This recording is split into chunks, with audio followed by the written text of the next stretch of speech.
Hello.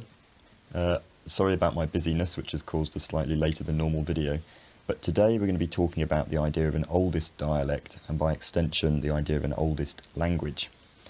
And I think this is kind of a point of pride for a lot of people, because we like the idea that some aspect of our culture is unique, and one way for it to be unique is for it to be very old. So we like the idea that we are living or doing things in a way which is more kind of original than the way that other people are doing it. And Jackson Crawford's made a fantastic video about the concept of original, the concept of an original language, or an original piece of literature, which I'll link in the description. And I think this is understandable. I like the idea that certain things I do and certain aspects of the way I speak are conservative, and I seek out those aspects and I kind of analyse them, which is a difficulty in linguistics, because people who are interested in these things might almost preferentially use more conservative features because they find them more interesting.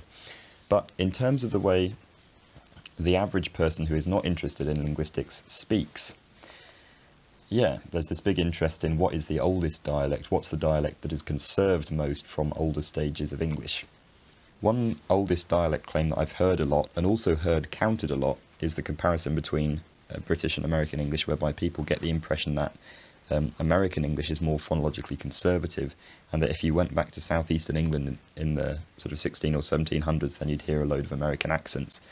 And this is a very good illustration of some of the issues that there are in trying to wheedle this stuff out. So I've said before that American dialects are more likely to be rhotic and have r pronounced in all positions in a word, whereas British English dialects are more likely to drop r where a vowel doesn't come immediately afterwards. So an American would say car, where a British speaker might say car. But on the other hand, British English dialects are more likely to have t between two vowels, whereas many US dialects turn that into an alveolar tap. So a word that was probably butter in 1700 has ended up more like butter in the US and butter in the UK. So you can see what I mean. Both the dialects we're comparing have preserved different things and also innovated different things. And the same is true of something like Geordie, which is often held up as a conservative dialect. So it preserves the monophthongal vowel in words like mouth from Middle English and Old English, so mouth. And in that way it's very conservative. But it also has really innovative diphthongs that have clearly appeared since the Middle English period. So think about the ur and ear in alone and neum. These are not features of Old English, these are things that are specific to kind of Scottish border and very far northern English dialects, and they've become more relegated to very far northern English dialects over the last probably 100 years or so. Another way that you might count the conservativeness of a dialect is by what distinctions it preserves. So I have American friends in their 20s and 30s who have a three-way distinction between the words court, cart and coat. And apologies if my American accent is not perfectly up to scratch there. But the point is that these three words all sound different to each other. Whereas when you listen to an older Cumbrian relative of mine, sort of in his mid-80s, say these words, they come across sounding pretty much identical. Court, court, court. And when I ask him, is there a difference between this word and this word when you say them, he says, no, they sound the same to me. And this is because in Cumbrian there have been various vowel mergers. Even in older speakers, there's been a disappearance of the r phoneme when it comes before a consonant, which has led to these words just merging and becoming homophones with each other. In reality, I think this word is becoming homophonous with these other two words for most older Cumbrian speakers from that area. But they may still perceive a distinction because there's an old way of pronouncing this word in Cumbrian, which is coat or coat, and they might be sort of remembering that kind of distinction. But the point is that the younger American speakers preserve more old distinctions than the older Cumbrian speakers in this instance. So although you might think of the Cumbrian, an older Cumbrian speaker as being an example of somebody that speaks a really conservative dialect, they actually have a lot of distinctions collapsed, where speakers of, younger speakers of different dialects might have those distinctions preserved. Among the accents that I've described, the American one is the most conservative in terms of distinctions, but the actual sounds they use to produce these words aren't the same sounds as a Middle English speaker would use. So in textbook Middle English, there'd be something like kaut, court, court. But that's a very linguisty way of thinking about conservativity. Probably to most people, the idea of an oldest dialect is framed more sort of impressionistically. So for example, if you heard older English spoken, what modern dialect would it remind you of most? Or which modern dialect has speakers that would best understand older stages of English? And even those two questions will have many different answers. So in my video showing a London accent through the ages, at one point in the Middle English portion of the video, the character remarked that a man had moths in his heed. And a few comments said that this reminded them of the way Scottish people might say heed to mean the head. In other words, the sentence impressionistically resembled Scottish English or Scots. But in southeastern Middle English, the head was called the head, and the heed gives us the modern word hide, as in skin. What the man is talking about in that recording, or what I am talking about in that recording, is the skin, not the head. So even though it resembled Scottish English, a Scottish speaker might actually not have understood it as it was meant. And I think these little details are sometimes the most interesting things. So rather than looking for some sort of monolithic oldest dialect, I think it's more interesting to look at the ways that different dialects have innovated new things. Because sound changes are happening now just as they were 500 years ago, and this is history playing out. You know, sort of by any metric, the dialects we speak now will be ancient by the standards of people 1,000 years in the future, and here we are speaking them natively. And I think that's a really interesting thing to experience, you know, the history of sound change playing out in front of you. Sometimes people will look at something that's unusual about a dialect and maybe assume that because it's unique, it must be conservative. So I've seen this done with certain features of West Midlands dialects, like what you might find in Birmingham, and also more rural dialects from the Black Country. So interesting innovations like the O diphthong that you find in words like yo, sorry if I'm not pronouncing that very well, and features of syntax like, so until a few decades ago, people in the Black Country used hausen as the plural of house. One house, many hausen. And this sounds like the kind of thing that should be a conservative, preserved feature from Old or Middle English, but the reality is a bit more complicated. Old English had lots of ways of marking plurals, of telling you that there's more than one of something. And one of these evolved into the Standard English S plural marker that we see in words like pianos, trees, foxes. Another one of those evolved into the un plural marker that we find at the end of oxen. In textbook Old English, the word house didn't take either of those plural markers. The nominative plural of hus was just hus. One hus, many hus.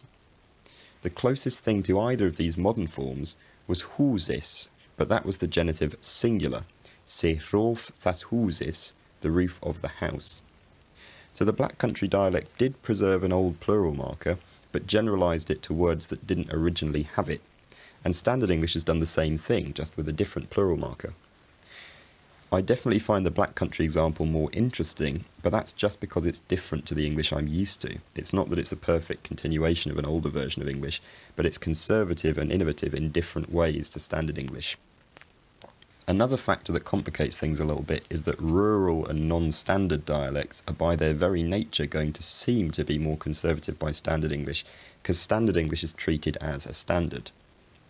Most people who speak regional dialect of English are bidialectal and are capable of speaking Standard English as well as their own dialect, and they hear it constantly on the television, on the radio, and from people around them. But a native speaker of Standard English isn't necessarily capable of speaking or even sort of completely understanding a given regional dialect. So if Standard English and Devonian English, for example, both have the same concentration of old features and innovated features, the Devonian speaker is going to have access to a wider range of old features because she can speak and understand Standard English as well as the Devonian dialect. Whereas the Standard English speaker might look at the way the Devonian speaks and think the conservative features are really surprising and weird because he's not used to them. And it's easy to fall into this kind of trap when we think about other languages as well. So when we look for an oldest language or a most conservative language.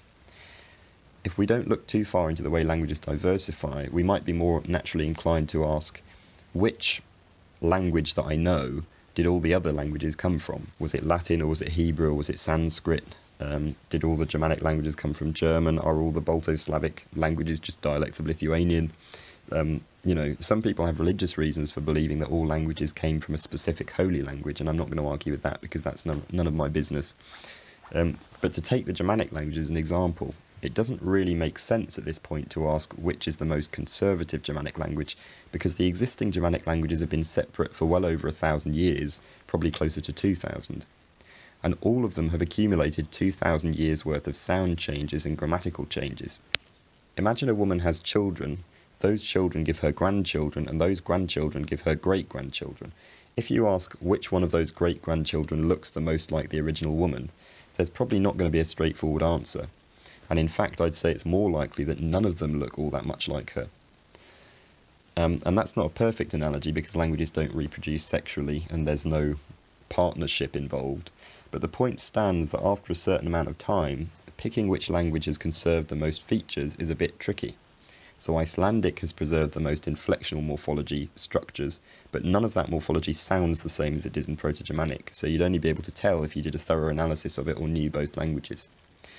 German has preserved a lot of the case system, but it's undergone a massive consonant shift, and I know a few people within the linguistics community who sort of semi-jokingly say that the German case system is a few decades away from collapsing. English has lost most of the inflectional morphology, but it's preserved certain phonemes like th and w, which have disappeared in German. So which one of these languages is the most conservative? You could go at this from the impressionistic angle, so if I said the sentence "Gatus hlaupið in húsa," which language do you think that most resembles? I can't really tell what I think. If I heard it in the street, I might not even guess that it was a Germanic language, so I can't tell which modern one I think it sounds the most like. But this mentality can also lead to us asking questions about our own language, which are maybe a bit misled. So speaking as an English speaker, it's easy to look at features of English and ask, which other language did this feature come from? Did it come from French or Welsh, or did we borrow it from Old Norse? Whereas in reality, the answer to most of these questions will just be, well, it's just English. There's an unbroken line from English to Old English to proto-Germanic to proto-indo-european, and most features of English are continuations of features that have always been there. The interesting question is often not where does it come from, but what does it come from? What historical thing has changed to give us what we have now?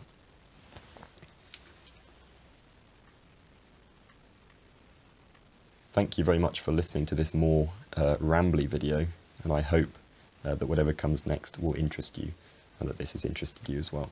And thank you very much indeed to everybody who has donated on Patreon. I appreciate these things very much, particularly as you don't really get anything back from it. But I'm very grateful that people have been so kind as to contribute. Yeah, I think that's everything in my notes. Yes, thank you very much indeed, and I will talk to you again soon.